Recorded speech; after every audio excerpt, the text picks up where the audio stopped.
Right, and we're back on the bank. As you can see, you might be familiar with this setting. I've done a few videos up here. I'm back at Shackles, obviously a local venue to me. Just fishing a couple of hours this evening. I've got a half day at work, so I thought I'd come out for a couple of hours. Hopefully the wind's not affecting this too much, but unfortunately I left the SLR at home, the tripod for the SLR at home, so I can't film on that really very well. So I'm just using a GoPro for the time being. Doing something a little bit different. You'll probably see by the rods down there. They're not the usual scope setup. I've got a couple of my Drenham 10-inch specimen rods, and I'm basically fishing for general coarse fishing really. I'm fishing probably more sort of bream roach I'm going for. I'm fishing block end maggot tactics with sort of bolt rig helicopter setup. 6 pound main line, 3 pound hook length, and sort of double bronze maggot, stuffing the little 15 gram block end feeder with maggots. And I'm just fishing out sort of 3-4 rod lengths maybe, and I'm just sort of recasting regularly with the maggots.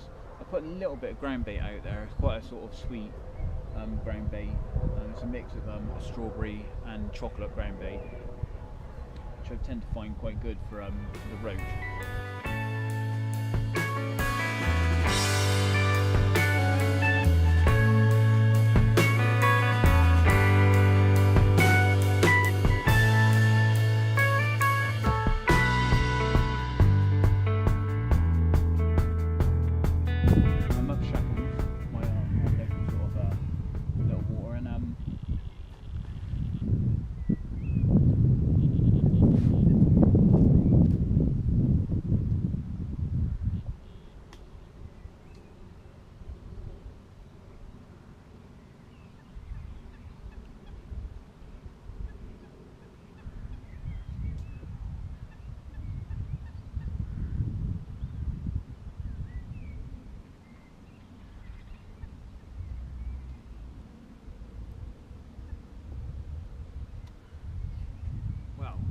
Check that out.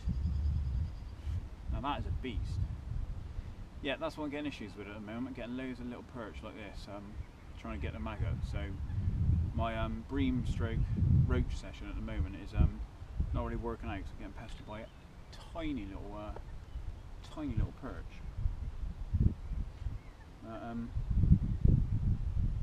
Lovely little fish. Very, very small little fish, but lovely, lovely little fish. Look at that. It's quite a pale little guy. Anyway, we're getting back.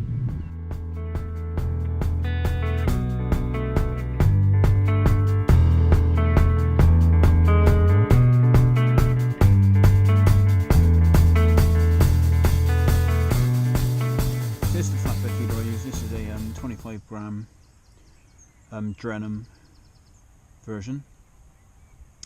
So standard inline setup, line just pass straight through the middle.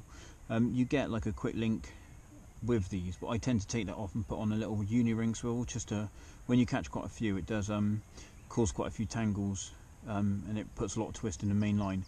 So I tend to put a tiny little diddy uni ring. It's actually kind of what size I would use for a chod. I think they're size 11, but they pull lovely inside the swivel. They just click in there, absolutely perfect. So it just gives you that little bit of movement, so that when you catch a few, you've got that twist there to stop it from tangling the line as much. I just got a pre-tied. This is one of the sort of Guru pre-tied hook lengths, just with a bait band. I think that's a size 14. And then I just use a it's one of the Nate bait sort of pellet hook baits, sort of red, so it's really visual. They tend to pick it out. I'm feeding a mix of these, I think these Manila. I found them in a bait cupboard, just firing a few of those over the top, and then just feeding this, loading this up with the ground bait. So works really well. It's a bit of a slow day today, but it does work really well usually. So basically, you just lay the pellet in the bottom, load it up with your feed like that, and then just place the feeder in it, push down nice and hard, and there you go, job done. It pops out, absolutely perfect little pile of bait there. hook bait's nice and visual on the top. These always land like that because the weight is on the back, so they will always land nice and flat like that, especially if you let them fall under a tight line. And just leaves your hook bait nice and visual on the top, ready to get nailed by a fish. Anyway, we'll get it out there, see if we can get another.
Stuck in a tree.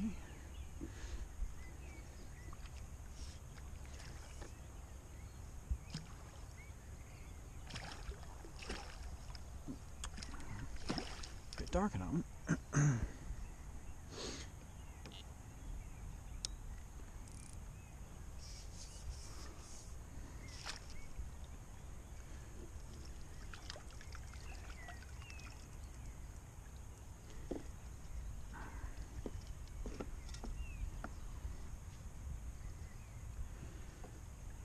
Let's have another little bream.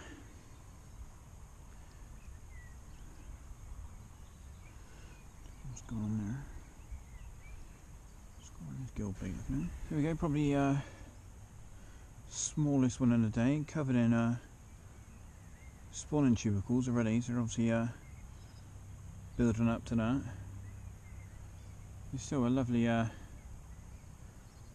lovely little guy. I know a lot of people don't like bream, but I love all fish. I love catching fish generally, so I'm well chuffed. Thank you very much, Mr. Bream. I shall put you back.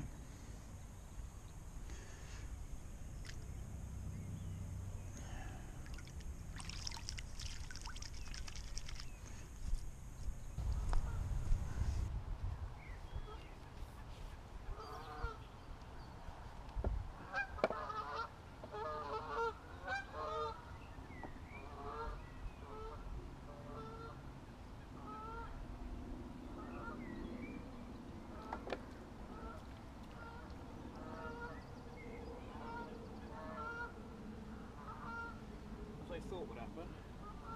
I put the flatbed feeder out and got a bream, but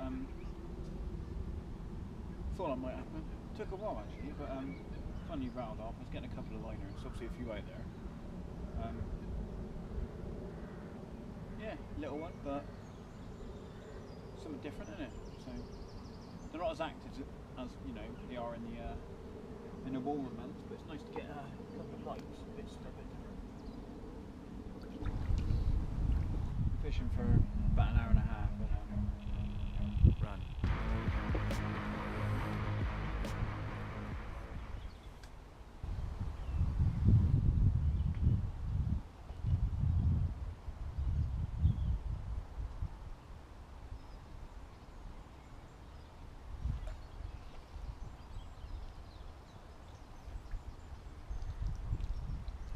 Second bream.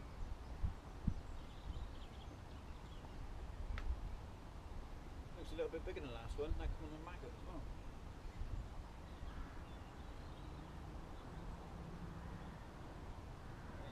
Bit better size fish.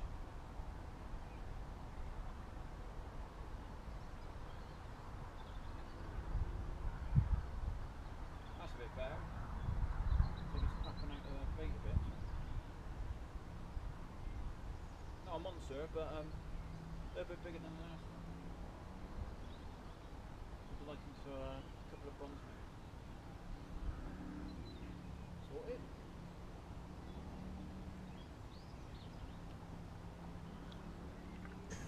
Temperature is dropping a bit. The other swim gone a little bit quiet. Sun's going down. I put some pellet out here. There've been a couple of fish crash out, and I did see a couple of fish move around on the surface just before the light started going. I'm just going to chuck 2 flatbed feeders out. I've got some of this bait spray. I'm just going to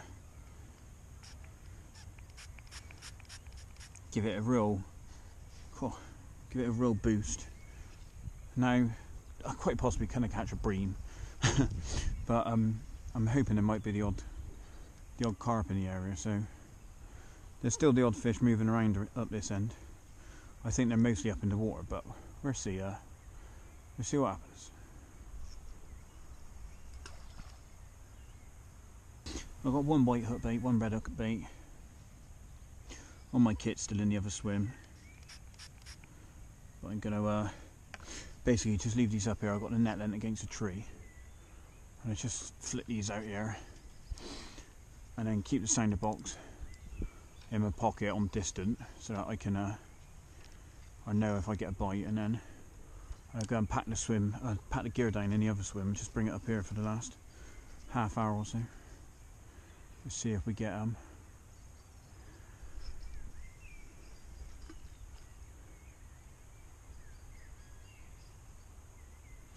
fish off of this. Hopefully you can see alright. It's still enough light. So also just got the net against the tree. As you can see, I've just flicked them out down that margin. It's just on the drop basically.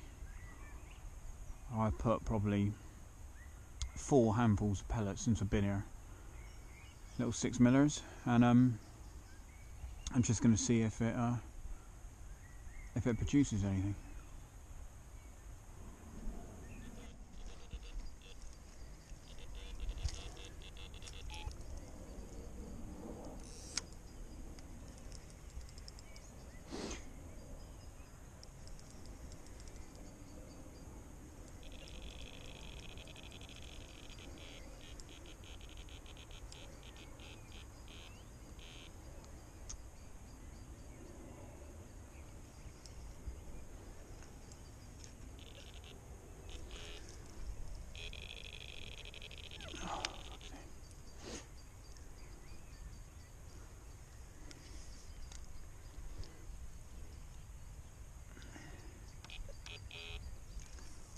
And another bream.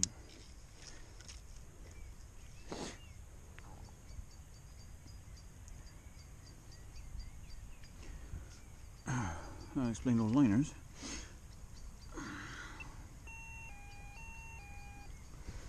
There we go, another bream. Smashed a little white chocolate pellet bait. God, he's crapping the bait out. Look at that. Look at that, he's crapping the bait out. He's clearly been yeah, he's full of bait, look. Don't know where you can see that, but it's absolutely full of bait. Clearly out there just hoovering up all that pellet. Oh well, nice fish.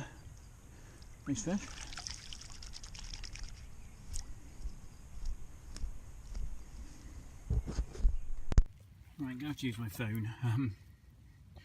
Basically the fish was showing over the other swim where I was previously. They obviously dropped on the bait and had a bit, and I thought, right, I'll drop one of the rods out on it, and this lovely little linear has gone off. It's probably about 5-6 pound. It's got a lovely scale pattern. Like I said, I haven't got a tripod for the SLR, so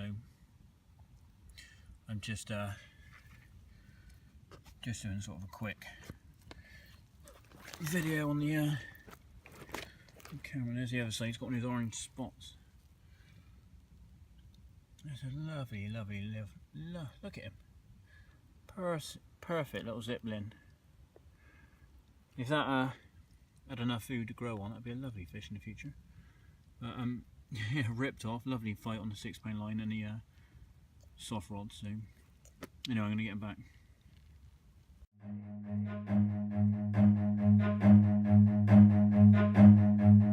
Run.